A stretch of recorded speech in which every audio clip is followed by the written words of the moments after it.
In 3, 2, 1. I definitely would call this table pumpkin perfection. These are just some fall favorites, but really with a twist. Elegant Affairs always has me impressed when I show up. Andrea, this is incredible. Yeah, it's all about pumpkin today. So first we have pumpkin butter, which is made with pumpkin puree, some pumpkin spice, a little maple syrup, and a little brown sugar. You cook it on the stove until it gets thick.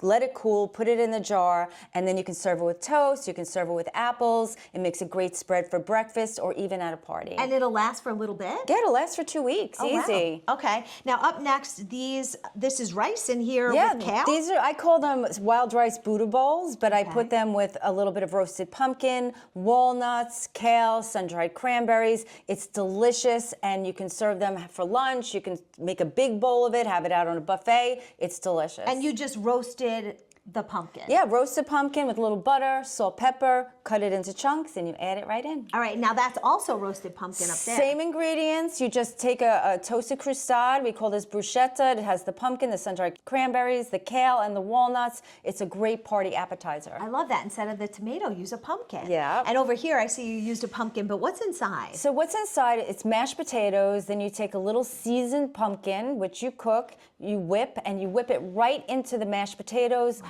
Bake it in the pumpkin, and it's really fun and something interesting to serve. So it's almost like a twice-baked potato, but pumpkin style. Exactly, exactly. Okay, so now we're gonna get to some of the desserts, and I guess first up we'll go to those like mini pumpkin pies? Yeah, I took pumpkin pie filling, I put it right into those small tart shells, which I bought on Amazon. It just makes a smaller bite. People don't feel as guilty as taking a big piece of pumpkin pie. And it looks so great. And now these too, these are parfaits. Yep, I also deconstructed a pumpkin pie. I put the pumpkin pie filling in the bottom, got some ginger snaps, crumbled them, layered it, put some whipped cream on top. I mean, your whipped cream even just looks good to me. I don't know. All right, this one is a shake though, and this is pumpkin smoothie. Everybody has a pumpkin smoothie in the morning. So this is get your smoothie, but then add a little pumpkin powder to it so you have that pumpkin taste. And it just makes things festive for the fall season. I love it. All right, let's talk about the breakfast, or I guess after dinner. Yeah, so it could be breakfast, or these are, instead of muffins, these are made in a bundt cake pan, mini bundt cakes.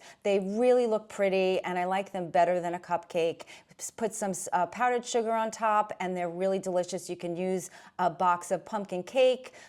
Very simple to make. And this one is a coffee. Yeah, this is coffee. I just used a Coffee Mate pumpkin spice. You put it into the coffee, and it's great just to have it in the house, just to give that little pumpkin spice for the fall season. Yeah, I know a lot of people love that. But this one is ice cream, and you took a twist on your traditional vanilla by just adding pumpkin? Add pumpkin puree, which is seasoned with pumpkin spice and a little bit of brown sugar. Whip it into the vanilla ice cream, refreeze it, and then put them on your ice cream cones. I mean, it looks amazing. Yeah, it's great.